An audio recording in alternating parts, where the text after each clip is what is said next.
Hi guys, it's Alexandra here. Welcome back to my channel. Today I'm going to be sharing with you my cozy mystery collection, as well as giving you some recommendations.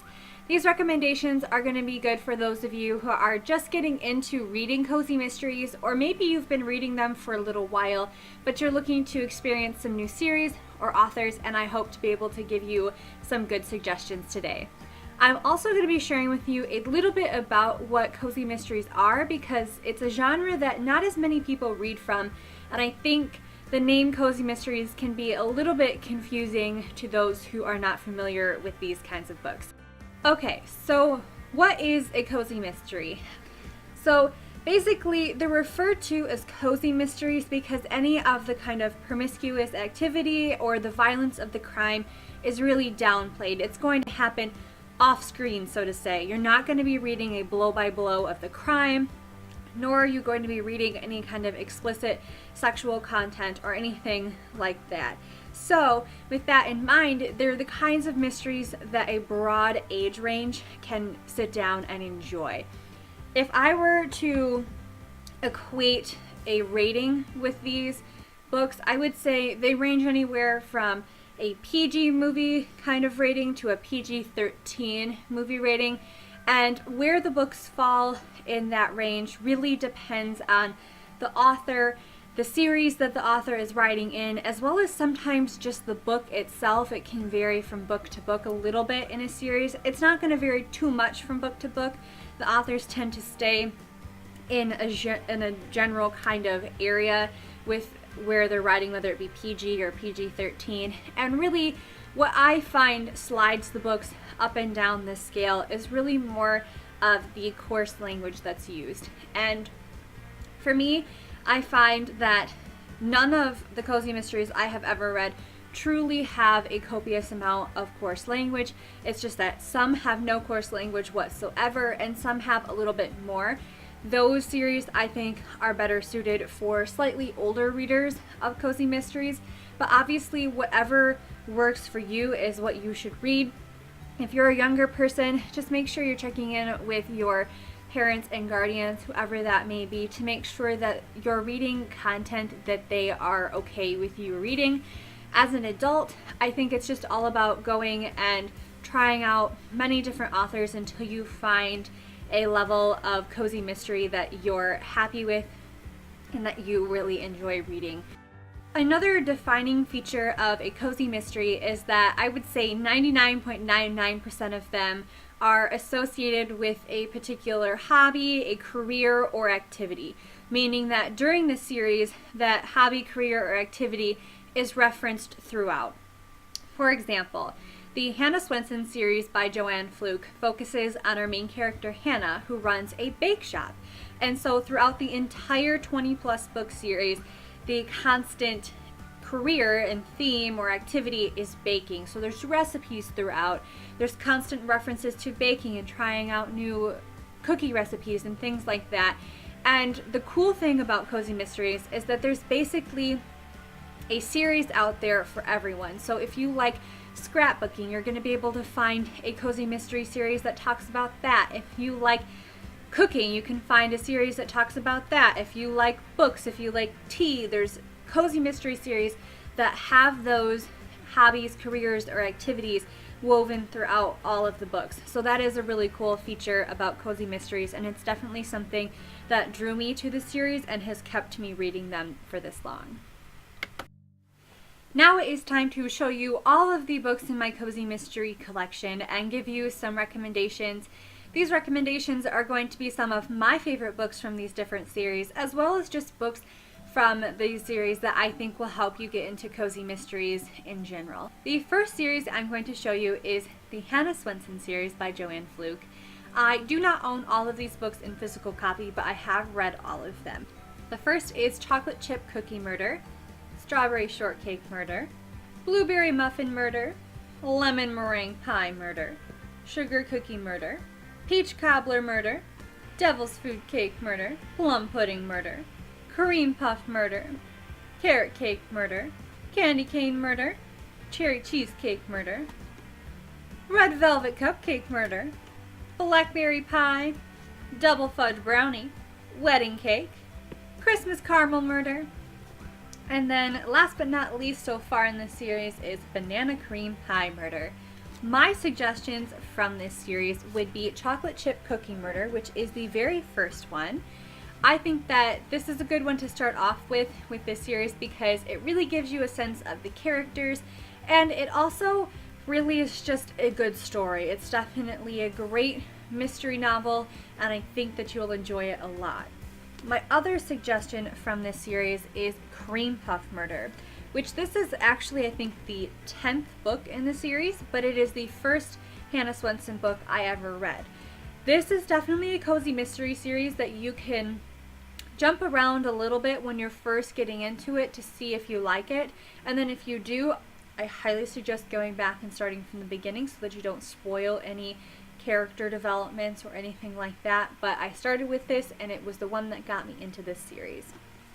The next cozy mystery series that we have is the Scrapbooking mystery series by Laura Childs. The first one is Keepsake Crimes.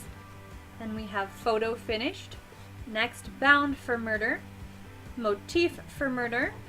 And then Fiber and Brimstone. My suggestions would be Keepsake Crimes. This again is the first book in the series and is just a really great introduction to the characters and the setting. But I would also suggest Fiber and Brimstone. This is the first one that I ever read from this series. It is not the first one, but I did not find it confusing at all, and it is just a very fun whodunit story. Next from this author, I have one book in her Tea Shop Mystery series, which is Death by Darjeeling. I have not read this, so I cannot give it to you as a suggestion or a recommendation, but I am excited to read it. Then I have two more by Laura Childs. These are a part of her Cackleberry Club mysteries. I have Bedeviled Eggs, and then Eggs in Purgatory. I haven't read either of these, but I am looking forward to reading them because Laura Childs is probably my second favorite cozy mystery author. Next up, I have the Cookie Cutter Shop mystery series by Virginia Lowell. I don't have every single one of these, but I have most of them. The first is Cookie Dough or Die. Then we have A Cookie Before Dying. Then When the Cookie Crumbles. And Cookies and Scream. I have only read the first one, which is Cookie Dough or Die, but I do think it is a very good introduction novel for this series. Give it a little bit of time when you're reading it, because when I first picked it up, I wasn't sure if I was enjoying it, but as the story went on, I really started to relate to the characters, and I think that it is a very good first book, but it takes a little bit of time to get into it. Next, I have a couple books that are not the only books in this series. I just don't own any more than one from that series. The first is Roast Mortem by Cleo Coyle. Now, I'm being honest in saying that this was not my favorite cozy mystery book. However, I think a big part of that was that this is not the first book in the series. So these characters had already established relationships with other characters, and I didn't understand it, and I didn't know why they were acting the way that they were acting. And I think that I do want to go back and pick up the first book in this series to give it a fair shot and see if I read it from beginning to end, do I like it more than picking up a random book in the middle of the series. Next, I have Wreath of Deception by Mary Ellen Hughes. I haven't read this, but I am going to read it at some point because it is something that I'm interested in. It's her craft corner, and I love crafting.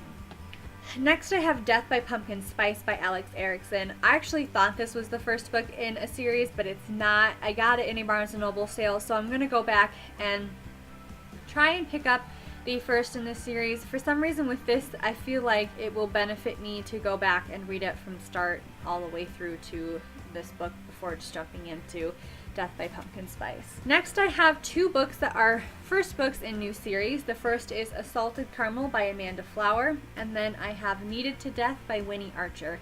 I haven't read these, but one of these is going to end up on a TBR for an upcoming readathon.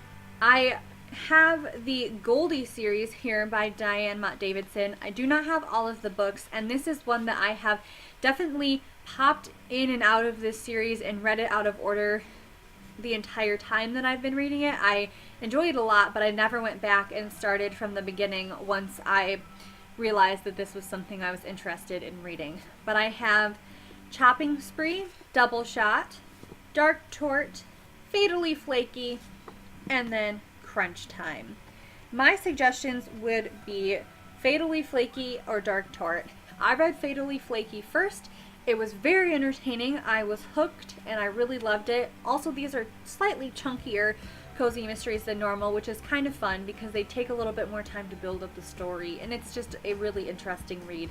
I just read Dark Tort not too long ago, and I really enjoyed this one too, so I would think that either of these would help you get into this cozy mystery series, but if I had to pick one, I'd probably pick Dark Tort. And then last but not least, I have just a few books by the author Leslie Meyer. Now, I'm going to give you a bit of advice with this series. She has been writing this since the early 90s, and I have made the mistake of popping in and out of this series, and I've been picking up books from the beginning and books that are really recent releases, and it has not been the best reading experience. I am confused. I haven't quite figured out the character relationships very well because there is just so much time and these characters have grown so much, and there's so many years in between the first books of the series and the new books that this is a series that needs to be read from start to finish. But I have this holiday bind-up called Holiday Murder. It has Mistletoe Murder, which is the first book in the Lucy Stone series, so that is something that I'm going to be trying to read really soon. And then it also has Christmas Cookie Murder. I have also read Trick or Treat Murder. This is, I think, the third book in the series, so I actually had a really good time reading this, but there was a lot less of character development that I'd missed than this next one, which is Candy Corn Murder. This is one of the newest releases in her series, and I'm dreadfully confused. I'm over halfway through this book, and I'm finally figuring it out enough to finish it. I'm not going to DNF it. I'm going to finish it, but I would highly suggest with the Leslie Meyer Lucy Stone series, read it from book 1 all the way through. Don't skip around. Do yourself a favor.